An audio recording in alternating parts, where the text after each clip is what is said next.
وسلم کے نور کو بنایا اور پھر اس نور سے قلم، لوح محفوظ اور تمام مخلوقات کو پیدا کیا۔ نعمان صاحب انڈیا سے۔ نہیں جی، ایسی کوئی مستند حدیث نہیں ہے، من گھڑت روایات ہیں اس بارے میں۔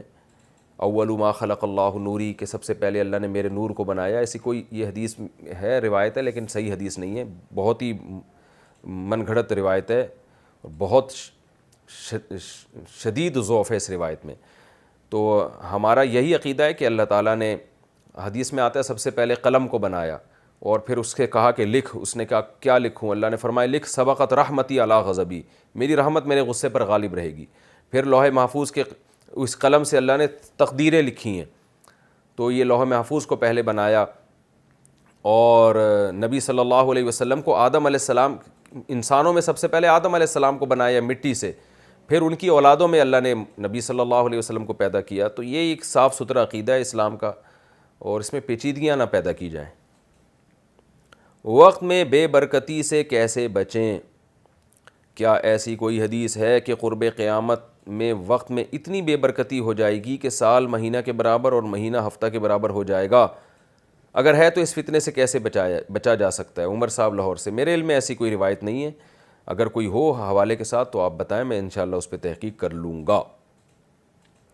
ڈیجیٹل کارٹون بنانے کا حکم، کیا ڈیجیٹل کارٹون بنانا جائز ہے؟ نعمان صاحب انڈیا سے۔ ڈیجیٹل تصویر جب تک وہ کیمرے کی یا کمپیوٹر کی اسکرین پر ہو تو اس پہ بہت سے علماء کے نزدیک تصویر کے حکام جاری نہیں ہوتے۔ تصویر وہ ہوتی ہے جو پرنٹڈ ہو یا مجسمے کی شکل میں ہو، وہ تو حرام ہے، لیکن اگر وہ صرف ڈیجیٹل فارم میں ہے تو بہت سے علماء اس کو تصویر نہیں مانتے، تو ان علماء کے قول کے مطابق ایسا کارٹون بنانے کی بھی گنجائش ہوگی۔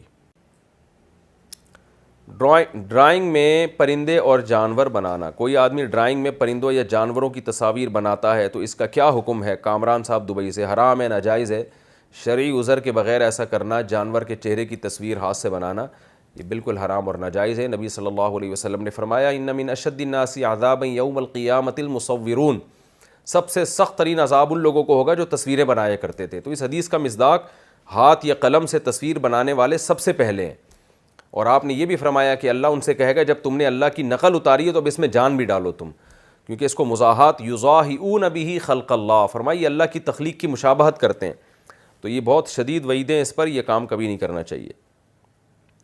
کیا کوا حلال ہے؟ میں نے ایک مفتی صاحب سے سنا ہے کہ اگر کوے کی کو 7 دن تک حلال اور پاکیزہ کھلائی جائے تو وہ حلال ہو جاتا ہے، کیا یہ بات صحیح ہے؟ جی صحیح ہے، اگر چند دنوں تک اس کو آپ نے پاکیزہ چیز کھلائی ہے تو کوا بھی پھر حلال جانور ہے۔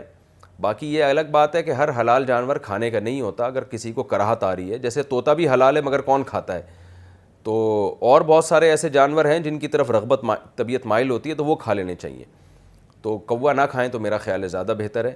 اور ویسے بھی کووں سے دشمنی بہت مہنگی پڑتی ہے، آپ ایک کوا پکڑ کے تو دیکھیں تو کوے جو آپ کو پکڑیں گے اور وہ پھر فتویٰ بھی نہیں لیں گے کہ یہ بندہ میرے لیے حلال ہے بھی یا نہیں ہے، آپ تو فتویٰ لے رہے ہیں۔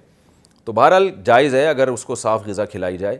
بہت سے لوگ اس پہ بڑا مذاق اڑاتے ہیں علماء کا کہ فلانے نے لکھ دیا کوا حلال ہے، تو مذاق اڑانے والوں سے گزارش یہ ہے کہ وہ تھوڑی تحقیق کر لیا کریں، جو یہ کہتے ہیں ناجائز ہے تو وہ بتا دیں ناجائز ہونے کی کیا دلیل ہے، کیونکہ ہر وہ پرندہ جو چونچ سے کھاتا ہے اور شکار نہیں کرتا، جھپٹتا نہیں ہے، جیسے چیل ہے اور گدھ ہے، تو یہ تو باقاعدہ شکاری ہیں، پنجوں سے پکڑتے ہیں، تو وہ تمام پرندے درندوں کے حکم میں وہ ناجائز ہیں، اور جو بھی چونچ سے کھاتے ہیں جیسے طوطا ہے، مینا ہے، چڑیا ہے، تو کوا بھی انہی میں داخل ہے۔